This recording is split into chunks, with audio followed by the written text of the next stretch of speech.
Hi again then guys, and welcome to another Special Projects replica style build. And in this particular build we are replicating a vehicle which I've had quite a few requests for. A car which is very popular, or so it seems to be based on the chatter on the channel, which we recently discussed in, of course, a Drive Club showcase video, the Mercedes SLS AMG Black Series. The more hardcore, absolutely insane, extreme, wide arch body kitted SLS, the kind of car which, as I said in that video, doesn't really seem like the kind of thing that Mercedes would even build. It looks more like the kind of car that would be built by Gembala or Hamann or one of those tuner companies. Now, we are replicating this car primarily in terms of performance.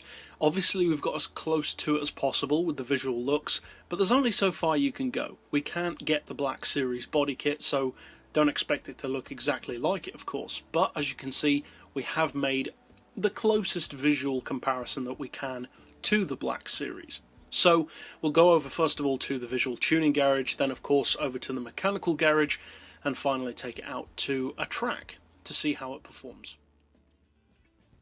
Now on this particular model, for the bodywork, you've only got one option, and it's a relatively small chin splitter, so we've gone for that.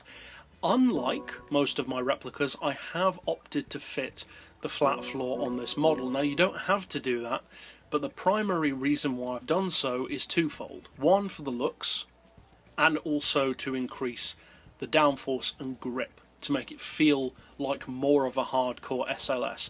If, however, you don't feel comfortable with having that on a road car, I completely understand that. You don't have to do it. Obviously your PP will be lower, but you will also get a little bit of extra top speed out of the car. As far as the rear wings, we've gone for a custom wing, and we can't really get that similar to the actual car's wing, but we've gone as close as we can. The Type F wing itself, which is a silverish grey wing support, Type H wing on the top, and then Type J winglets. As far as the size, you want to be relatively minimal, of course, on the Black Series. It's not a large wing, so we've gone for a width of -10 and the height as low as possible. As far as the rims on this particular model, we have gone for, when we scroll down to them, a rim choice of Oz Racing Superforgiata rims, which aren't exactly the same, of course, but aren't too far off the SLS Black Series rims. As far as the colour, obviously you've got a couple of different options because the SLS Black Series is more of a production model.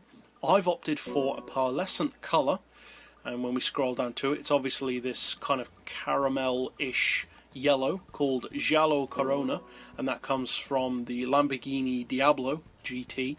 I actually really love that colour, and I've used it on a few of my cars. It's got a slight, well, as I said, slight caramel kind of texture to it, almost a very slight essence of candy coat or matte, which looks really good on this car. As far as the rims, I've gone for black, of course, matte black in particular, and matte black or Nero Nemesis. You can actually get matte black from the Lexus LFA, and you can also get it from the Lamborghini Aventador. So you've got a couple of options to get that. As far as the brakes, they're just the stock colour, because as with most of my replicas, street-based ones, they're stock. So we'll go straight over now to the mechanical tuning garage for the replica of the setup. Now, as always, of course, I do like to make these tunes as PP relevant and rounded off as possible. For this particular build, the PP could potentially change because, as I mentioned with the flat floor, it really depends what kind of builder and driver you are. If you would rather have a faster car, then I would recommend the flat floor. If you'd rather have a more fun car, then you'd be better off without it.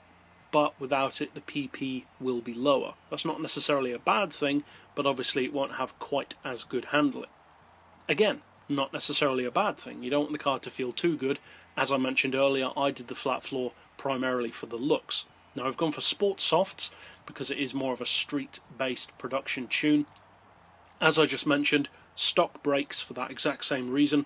For the suspension, we've lowered the ride height to 100, front and rear. Springs, we've rounded off to 725 and 925. The dampers to 4, anti-roll to 3, neutral camber and tow. For the gearbox on this one, as far as I could find, the gearbox is very similar to, if not the same as, the normal SLS. That may be wrong, so as always, if you find otherwise, feel free to comment below with that.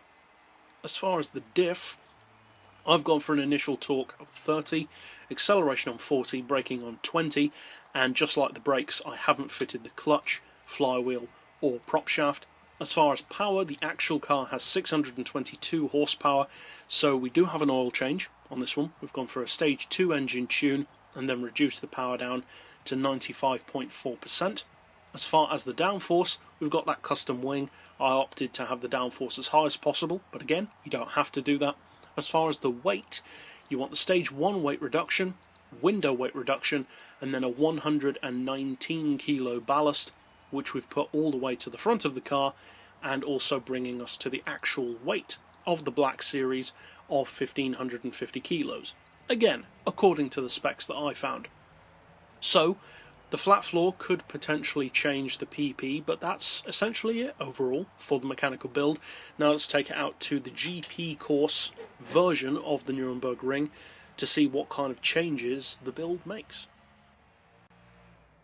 Now the primary way, of course, that this car is not as good as I would have liked is for the looks.